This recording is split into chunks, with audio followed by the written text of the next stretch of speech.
Here's one more reason not to get an electric vehicle. Let's watch this. WCCO's Kirsten Mitchell shows us why they're after electric vehicle charging cables and how the city is trying to curb the crime. That's why I haven't picked anything up yet. From stripping down air conditioning units. I couldn't believe somebody would do this to a veterans organization. It was just unbelievable. To leaving streets in the dark. I don't feel safe because I can't even see myself. Copper thieves are now also leaving electric vehicle drivers in a lurch. These cables at an EV spot network charger in South Minneapolis have been cut, replaced, and cut again. There's not even that much copper inside one of these charging cables because of all of the insulation. You need a pound of it just to make a couple bucks or less at the scrapyard. Meanwhile, replacing these cables... Couple bucks, though. That'll get you some fentanyl. It will. That's all they need, right? This is all they need. Don't let this whole thing fool you. They're getting what they want. Cost thousands of dollars. The city of Minneapolis says they've replaced at least 44 charging cables and have another 20 or so to go. That's frustrating for everybody. Our Car, which operates the EV car share program across the Twin Cities, says some drivers are getting frustrated looking for a working charger. There are also other challenges as far as getting materials in a timely manner, weather conditions and things like that. So it's not always possible to replace these cables, within the same week that they are stolen. In an effort to deter thieves, the city is adding cameras, signage, and making sure recycling centers are on the lookout for stolen copper. That will do absolutely nothing to deter these thieves. They don't care. They're whacked out of their minds. They're on drugs. They're going to get enough money from whatever it is that they steal to get their next fix. That's all they care about. And they know the city isn't going to prosecute them. So why wouldn't they? Crime does pay, right? In these communities. A nationwide issue, there has not been a single solution that has, been effective at 100%. So we're still trying to look at multiple factors to see if together they can overall make a larger impact. In Minneapolis, Kirsten Mitchell, WCCO News. This is nothing new, but you've got this whole storyline where, we're all going to be driving our electric cars. Everything's going to be electric. It's all going to be great. Well, not everybody owns a home that has a garage with their own private charger. So if we're going to shift into this, never land of electric cars, everybody driving around in their George Jetson electric car. Yeah. His boy Elroy. This is one more thing that you're kind of like, yeah, maybe this isn't going to work anytime soon. And that's where you sit, right? That's where you sit. You don't have enough of a power grid to support all this. You don't have enough chargers. And the few chargers that you do have, they're getting absolutely torn apart for fentanyl money. Thieves are tearing apart EV chargers. Josh Beckler of California was driving his EV on Mother's Day when he swung into a Target to top off his battery, got a nasty surprise. Most of the DC fast chargers have been torn apart, their charging cables ripped off and gone. Beckler, who happens to be a retired theft investigator for a hardware store chain, knew exactly what the thieves were after: copper wire. And we know that too. They'll go into homes and strip it out as well, right? Anywhere there's wiring. He explained it most likely happened in the night, and we found it early in the morning. The thieves had dismantled 9 Tesla superchargers installed behind the box store. Surprisingly, they left some stations untouched. Beckler added, they left 5 charging stations. I'm pretty sure after they racked up, I don't know what the quantity was, but maybe 20 cables with the nozzles. Those are extremely heavy. So I'm imagining that's all they could haul at any one given time. They hauled that much copper line. These big segments that have the wrapped up insulated wiring. I mean, absolutely destructive, right? $3-4 grand a pop on one of these bad boys, putting it back together. And yet somehow we're all going to be driving electric cars in the very near future. I mean, last State of the Union address, or maybe it was 2 State of the Union addresses ago, President Biden told us that we're going to be, we're going to be looking at maybe at least another 10 years of dependence on, gasoline and oil-based products, right, for fuel. It's like next 10, what are you talking about? We can't even keep what few stations you've got here together, right? It's just a no-go because you got this lawlessness and let's just tear apart the charger and get some fentanyl money and away we go. Tesla was quick to respond, repairing all of the stations by the end of the day, Monday. The automaker didn't release a statement, but experts say the thieves likely did tens of thousands of dollars in damage. For what? Well, for a few $100s of copper that they knew they could resell at scrap prices. The crime seems like a waste, but Beckler made an interesting point. The investigator and former Marine argues that this is not an isolated incident, and it's a sign of just how desperate some folks are, willing to risk their liberty even for a few $100s. Well, here's my take on that. And this is part of the reason I'm reading this podcast. They know the risk is incredibly low. They're not going to get busted, right? Don't have enough cops. Went through that whole defund the police thing. We've been through that era. Don't have enough cops anywhere. And you've got a situation where more than likely, if somebody gets busted, they're not going to do any time. So these are people that are desperate for drug money. Yes. But they're not tearing apart these charging stations and stripping out copper wire because they need food for their baby at home. No. This is drug money, straight up. What's surveillance really going to do? Okay, well, let's watch the guy steal the cable. Because if that was the case, everybody would have cameras everywhere and it would be doing some good. No, it's a matter of throwing people in jail and making them afraid of committing the act again. Has to be some repercussions for their actions. Has to be consequences for their actions. And there are none.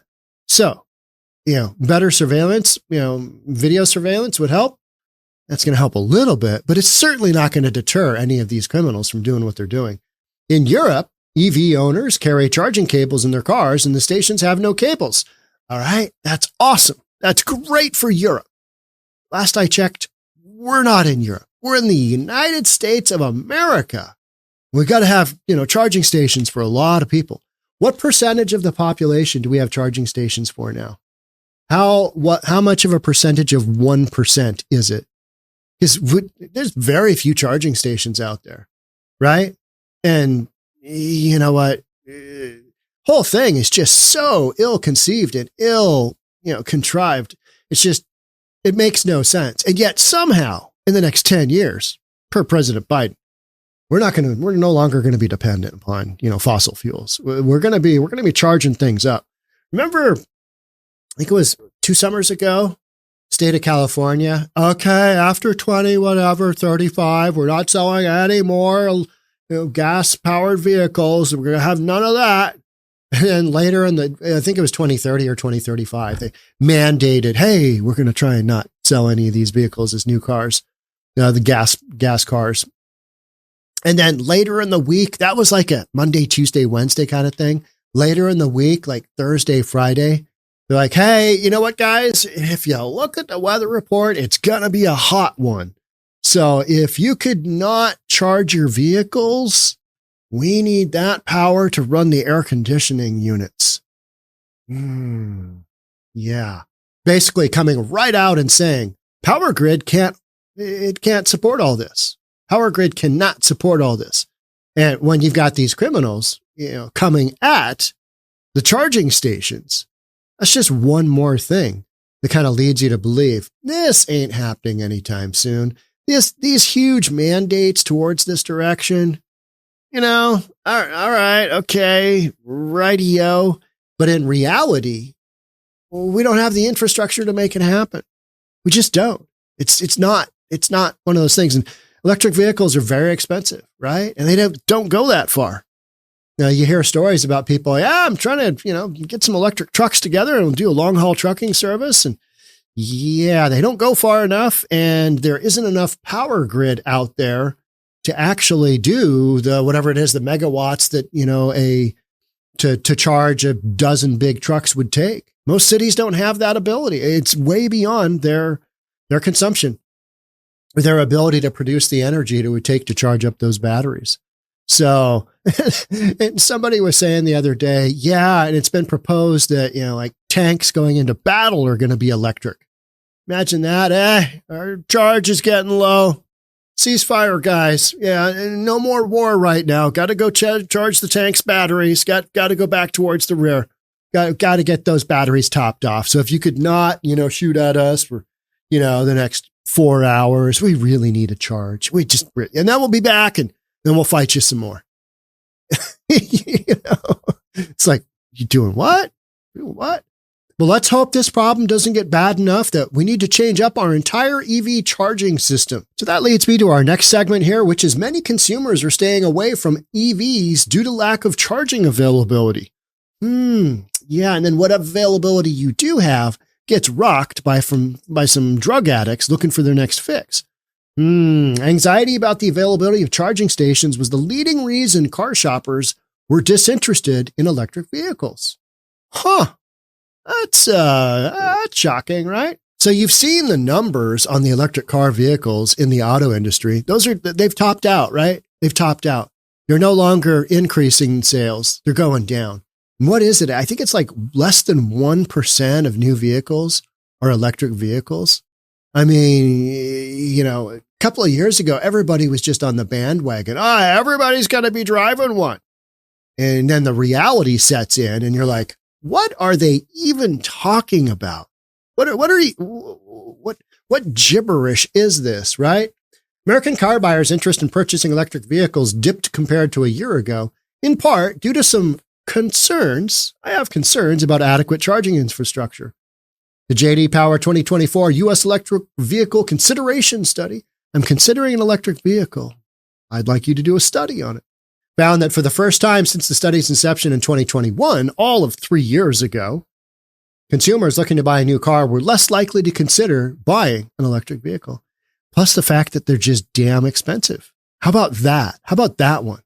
How about, not everybody's going to be buying a new car.